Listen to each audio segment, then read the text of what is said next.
પેંગોલિન એક અતિ દુર્લભ અને અનોખું પ્રાણી. ઉલ્લેખનીય છે કે પેંગોલિન એક અતિ દુર્લભ અને અનોખું પ્રાણી છે જેને સ્કેલી એઇટીટર તરીકે પણ ઓળખવામાં આવે છે. પેંગોલિનનો ઉલ્લેખ થતાની સાથે તેની ખાસ ઓળખ યાદ આવે છે. તેના શરીર પર કઠણ સ્કેલ્સ જેવું આવરણ હોય છે. આ સ્કેલ્સ તેને શત્રુઓથી રક્ષણ આપે છે.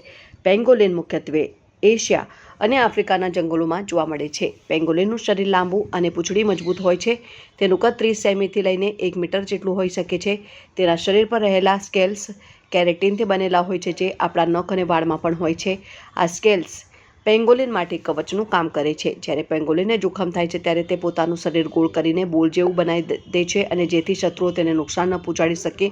એક રાતમાં હજારો કીડીઓ ખાઈ શકે. પેંગોલિન મુખ્યત્વે રાત્રિજીવી છે. તે દિવસ દરમિયાન પોતાની ખોળમાં એટલે કે ગુફામાં આરામ કરે છે અને રાત્રે ખોરાક શોધવા બહાર નીકળે છે. તેનો મુખ્ય આહાર કીડીઓ અને જીવજંતુઓ છે.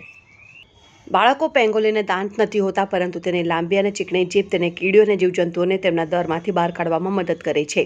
એક પેંગોલિન એક રાતમાં હજારો કીડીઓ ખાઈ શકે છે. વિશ્વમાં કુલ 8 પ્રજાતિના પેંગોલિન વિશ્વમાં કુલ 8 પ્રજાતિના પેંગોલિન જોવા મળે છે, જેમાંથી 4 એશિયામાં અને 4 આફ્રિકામાં જોવા મળે છે. ભારતમાં મુખ્યત્વે ઇન્ડિયન પેંગોલિન જોવા મળે છે. દુર્ભાગ્યવશ પેંગોલિન આજે વિશ્વના સૌથી વધુ તસ્કરી થનારા પ્રાણીઓમાંનું એક છે. તેનું કારણ તેના સ્કેલ્સ છે. આ સ્કેલ્સનો ઉપયોગ દવાઓ બનાવવા અને અન્ય કામો માટે કરવામાં આવે છે. આ કારણે તેની સંખ્યા ઝડપથી ઘટી રહી છે. પેંગોલિન પર્યાવરણ માટે અત્યંત મહત્વપૂર્ણ છે અને તે જંતુઓની સંખ્યા નિયંત્રિત કરે છે અને જમીનને ઉપજાઉ રાખવામાં મદદરૂપ બને છે. જો પેંગોલિન ન હોય તો કીડીઓ અને જીવાતોની સંખ્યા વધીને પર્યાવરણમાં અસંતુલન સર્જાઈ શકે છે.